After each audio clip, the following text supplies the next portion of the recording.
Today we're going to be taking a look at my neighbor's beautiful perennial flowers. You'll see some things that she does to add interest to her garden. We'll go over all 10 of them, as well as I'll have a bonus one for you at the end. And I'll show you different things that you can do regardless of the type of garden that you have to get similar results. Come along with me and see what we have. And if you've never been here before, my name is Marlene. Welcome to my home and garden channel. So let's go in and take a look overall at her largest flower bed. Over here you're seeing some beautiful flowers there, the pink evening primrose at the bottom. And she has some beautiful climbing roses. Are they not gorgeous, guys? These come in full bloom at the beginning of the spring. And under those she has some boxwood trees. You can see they're springing up a little bit there as well. And then let's take a look down at the evening primrose. These are almost borderline wildflowers, to be honest. And that makes them so resilient, so strong, so disease resistant. The only thing is that they bloom in the spring. You're not going to get much bloom in the summertime when it gets really warm. Next to them we have some purple top verbena. And these are so cute, I believe. And just to say that the first thing would be to add interest is layering. You want to have different layers of plants. So the evening primrose is lower down. It kind of pulls your eyes downward and you take a look at it down there. Then you raise your eye up to another level and you're greeted by these beautiful shrub roses. And aren't these gorgeous? That's a nice little pink, maybe bubblegum pink or something like that. But it is so pretty. Typically the knockout rose varieties, they tend to be a little bit more pest and disease resistant. But aren't they gorgeous, guys? Just take a look at that. And you can see she has like different size roses too, so that's also a way to vary that as well. If you have a more modern style garden, because hers is more cottage style, you can get plants like these, to add layers in your flower beds, like your hydrangeas right there, the limelight ones. We have some coleus next to it, then we have some begonias and some other lime green flowers below. So it takes your eye up and down and it just adds that wonderful interest to your garden, and I love it. And don't you just love limelight hydrangeas? They are so beautiful in the late spring to early summer. The next thing is to add little sculptures in there. This little boy, I think he's so adorable, and he's hiding a little bit under the bushes, which adds a little bit of extra intrigue to it all. And of course you can choose ones that suit your style, but generally, the sculptures are pretty. There's a little girl over here, a matching little girl too. She's looking the other way, but that also pairs really well together. The next one would be to add like plants that have sweet smell. So like these roses smell absolutely gorgeous, but be sure to check on your roses because not all of them have a sweet fragrance to them. So when you're going to buy them, if you're buying them in the store, you want to go in and smell them to see what kind of fragrance they give off, because sometimes some of them you may not like them, so you want to check them out before. Evening primrose, similar situation. Over here she has some gorgeous peonies, and you know that peonies, those are one of the sweetest flowers that bloom in the springtime in your garden, and these are absolutely gorgeous. I did a recent video on peonies, so be sure to check that out. But you can see how they're looking right here, and they just add that nice fragrance. Some more plants that do would be like your gardenia right here, and also like jasmine, and I'll go ahead and link these in the description box below. If you wanted to get them on Amazon, you can go ahead and check them out down there. And aren't these so beautiful? I just absolutely love them. They are so gorgeous. The next thing would be to add furniture into the garden, and in this case we're looking at a bench. It's a little bit rustic, yes, but you can always paint them if you want. I personally like the old world look that it has because no one's going to sit on it. It's just there for beauty. And I think it gives it that nice cottage style feeling. Of course, if you want something more modern, you can use a different type of chair or bench for, a similar effect to suit your style. So I just love how it looks. I think it is so wonderful. The next thing would be to have fixtures. And in this case, she is using a nice arch that the climbing rose goes up over it. And in that case, you can even see they're kind of hanging over a little bit. Of course, you can use trellises as well if you don't want to go as high budget as an arch. You don't have anything that's going to run over it, but your climbing vines are perfect for things like that. The next one would be like your evergreens and conifers. You get them at the store, like some of these right here. You can shape them how you want, and that also adds nice interest to your garden. And of course you choose them based on, take a look and see how big they're going to get. Are they going to get really wide? Will they get really tall? Will they take up space? Will they cast a lot of shade? So take a look at what you're using and then you can decide which one is going to work best for you. These over here are some, I have some holly at my house. We have some boxwood as well, very versatile. And we also have the camellia back. And you've seen videos that I've done of these before, but just to show you how you can shape them up. So I think evergreens are a great idea.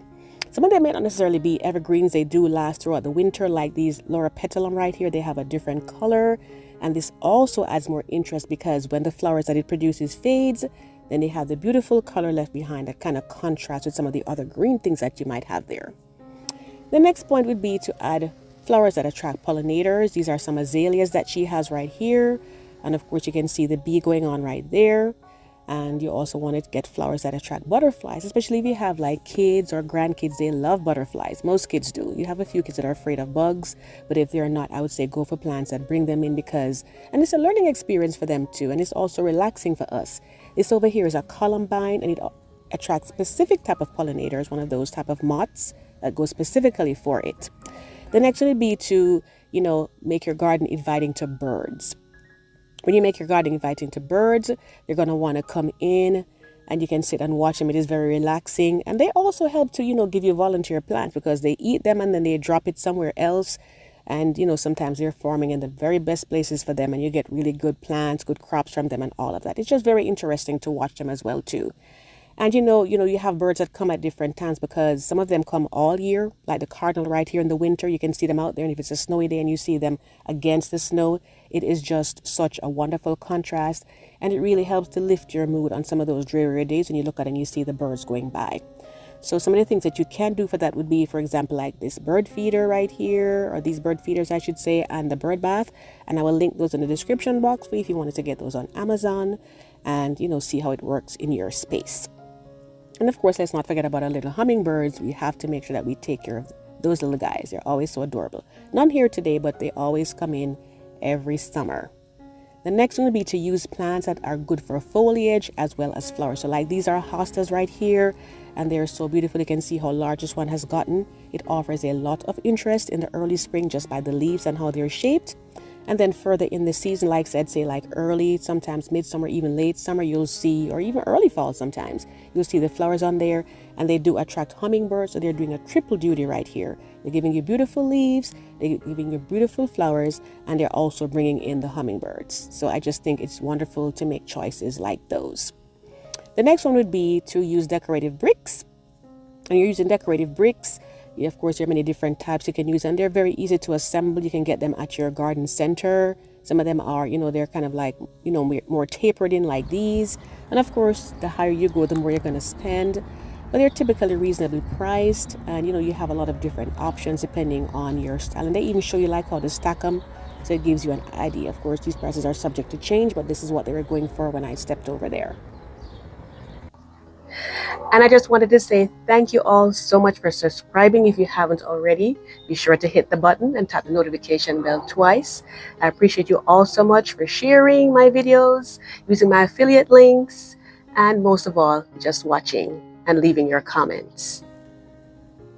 So the next thing would be to plant flowers that bloom at different times. Over here we have these hydrangeas. They're just coming up.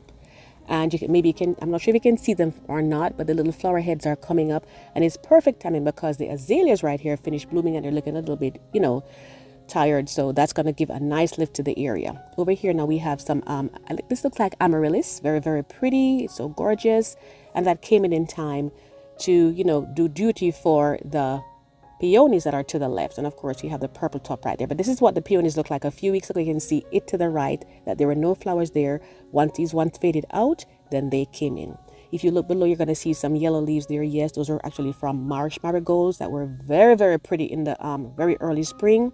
Maybe like about February, they were already in bloom. Lots of bees were coming over to get to these. Early March, same situation. So they're taking turns, so you always have something blue, and that's kind of one of my mottos in my garden.